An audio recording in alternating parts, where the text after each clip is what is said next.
You got a rejection letter telling you to quit your lifelong dream, and for 3 weeks, you just sat with it. You didn't fight it, didn't tell anyone, just kept opening a draft reply and closing it like maybe the words would change. They never did.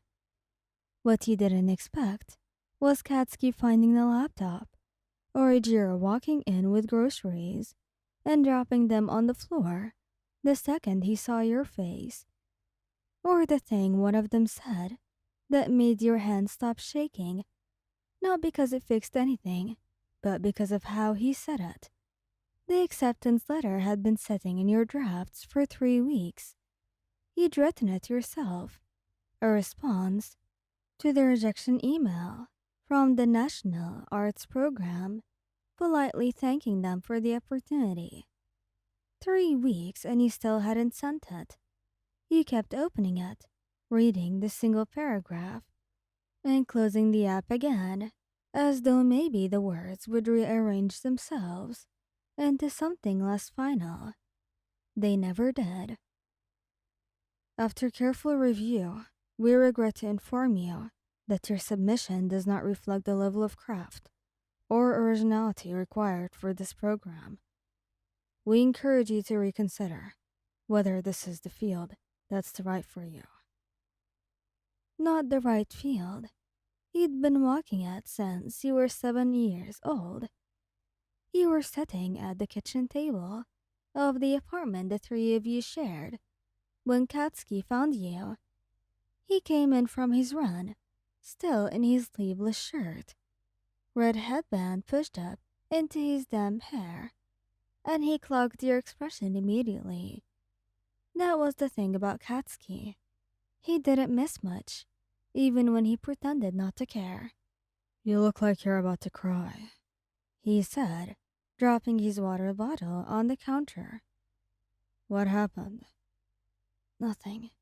You turned your laptop slightly away from him. He stared at you for exactly 2 seconds before he crossed the kitchen, spun the laptop back toward himself, and read the screen. The silence that followed was heavy. "This is 3 weeks old," he said. "Yes." "You've been sitting on this for 3 weeks. Katsuki, have you told Jiro?" You shook your head. He pulled out the chair across from you and sat down, which surprised you.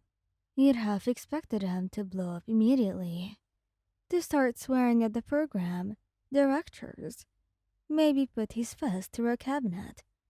Instead, he folded his arms on the table and looked at you with that careful, measured look he reserved for things that actually mattered to him. "What are you going to do?"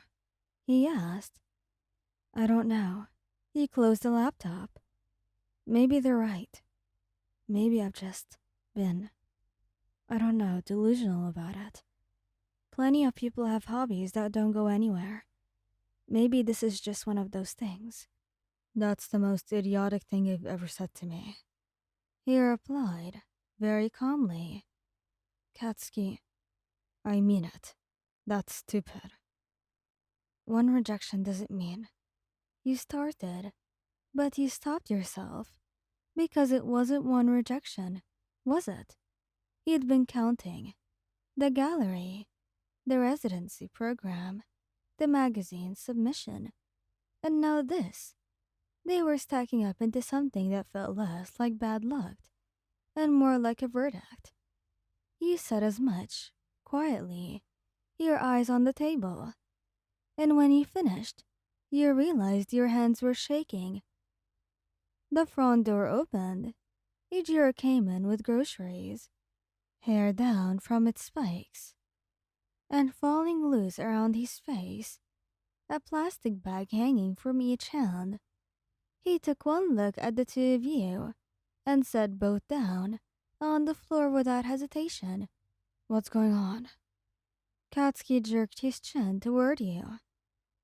"Tell them." "Nothing's going on," you said. "She's quitting," Katsuki said flatly. "I'm not quitting. I'm being realistic. That's what quitting sounds like when you're trying to make it sound reasonable. Ijiro crossed the room and sat down beside you, close enough that his shoulder pressed against yours. He didn't reach for your hand immediately. He just sat there, solid and warm, and waited. That was the thing about Ijiro. He always let you come to him. I got rejected from the national program, you said, and they weren't just like, not this time. They said I should reconsider whether the field is right for me. And I know you're both going to say that it's just one opinion. It's a garbage one, Ijiro said. You haven't seen my work. I've seen everything you've ever made. He turned to face you fully. I watched you spend 3 weeks on that last series. I watched you throw out the first version because you said it wasn't honest enough. I was there when you finished it, Ryan, and you didn't even tell us. You just sat there quietly, like you'd done something private. His jaw was set, but his voice was soft. I know your work, and I know what it does to people when they see it. One program, Katsuki said. One program that rejected you. You know how many times I've lost? You know how many times some committee of people who'd never done anything told me I wasn't good enough? That's different. You always got backup.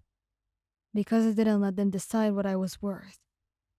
His voice cracked with something that wasn't anger. It was frustration. And underneath it, something more urgent. Nobody gets to decide that. Not some panel. Not a form letter. Not you. He added and pointed at you. When you're sitting here trying to agree with them. Your throat was tight. You looked at the closed laptop. I'm just tired. I'm tired of it being hard. Ijiro put his arm around your shoulders then. That's different from giving up. Being tired is allowed. You don't have to decide anything tonight, Katsuki said. You just have to decide not to send that letter. And then tomorrow, Ijiro said, we'll figure out the rest. Together. He sat between them for a long time. The groceries stayed on the floor. Nobody moved to make dinner. Eventually, he opened the laptop, highlighted the draft, and deleted it. It wasn't a decision about the future. It was just one small refusal to let someone else write the ending for you. Katsuki exhaled. Ijiro pressed a kiss to the side of your head. Outside, the city moved and hummed indifferent. And in here, it was enough. Thank you guys for listening. I hope you liked this video. Please don't forget to subscribe, like, and share. And goodbye.